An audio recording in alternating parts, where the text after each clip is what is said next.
All right, let's get right into it. We're going to pull back the curtain on the insurance industry. And look, you probably think you know how they make their money, but trust me, that's not even half the story. The real game they're playing is way more interesting. I mean, really think about that for a second. For pretty much every big thing you buy in life, a car, a house, you don't have a choice. You are legally required to sit down at their table and play their game, whether you like it or not. And just like any casino, the house has a serious edge. So what if I told you that everything you think about insurance, your monthly premium, the claims process, is basically just a distraction, a front for their actual business model? Let's dig into the game they're really playing. Okay, so picture this. You did it. You just bought a car, a nice, reliable Honda Civic, maybe with a couple of dings, but you are thrilled. This isn't just a car, it's freedom, right? And then, bam, reality hits. Before you can even really enjoy it, you get this thing in the mail, a mandatory bill. You are now forking over hundreds of dollars for a piece of paper you literally pray you never, ever have to use. Yeah, the fun's over. So, let's start with part one. This is the simple story, the one every single insurance company wants you to believe about how their whole business works. They call it the risk pool. And honestly, it sounds kind of nice and collaborative, doesn't it? Everybody chips in their monthly premium, and it all goes into this giant pot of money. And when somebody has a really bad day, the money comes out of that pot to fix things. Simple. And here is where the basic math makes it a sure bet for them. They know for every, say, 10,000 drivers paying in, only a tiny fraction, maybe 50 people, are going to have a major accident. So the money coming in from the other 9,950 drivers easily covers the cost of those unlucky few. It's a game they literally cannot lose. But see, just winning isn't quite enough. They want to win more. So they designed this brilliant little psychological trap to make you think twice before you ever even think about asking for your money back. Let's walk through this, because it's just so absurd. Somebody dings your car in the parking lot. It's a $600 fix. You think, finally, this is what I pay for. So you call them up. They say, sure thing, no problem. Just pay your $500 deductible first. So you pay $500, they pay a measly $100, and then, to thank you for your business, they jack up your monthly rate. You just paid them for the privilege of paying for your own damage, and then you get to pay them more every month. It's designed to make you terrified to use it. Okay, so that's the first part of the game. That's the stuff on the surface. But that's not the main event. Now we get to the real secret. The massive, totally legal cheat code that they use to generate billions and billions of dollars. So they've collected all these premiums, right? And they've used deductibles and rate hikes to get out of paying as much as possible.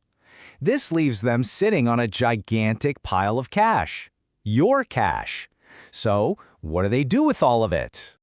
This brings us to the single most important concept in their whole playbook, the float.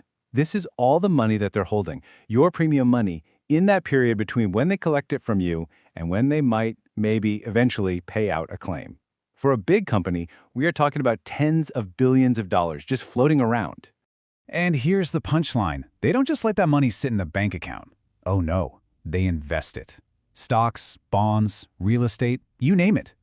And all the profit they make from those investments, they keep 100%.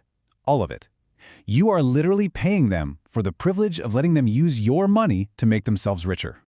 And this isn't just some abstract financial idea. This float is the very reason it feels like you're pulling teeth anytime you actually need to file a claim. This quote just hits the nail on the head. You think you're dealing with some boring company that shuffles paper around all day. In reality, you're dealing with a massive hedge fund that just happens to sell insurance on the side. Ever wonder why getting a claim paid takes forever? Look at this. Every single day, they stall. Every time they ask for one more form or another photo, that's not just them being slow. They're stalling on purpose. Because every single day they delay paying you, your money is still sitting in their investment account earning them interest. They are literally banking on you just getting tired and giving up. Okay, so it sounds pretty bleak, right? You're stuck in this system, but it's not hopeless. You might not be able to leave the casino, but you can learn how to play a much smarter game.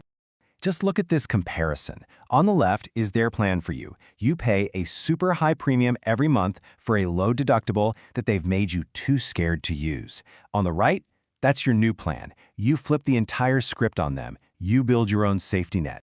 So here is the play-by-play, your new defensive strategy. First, you raise your deductible to the highest amount you could actually afford to pay in a true emergency.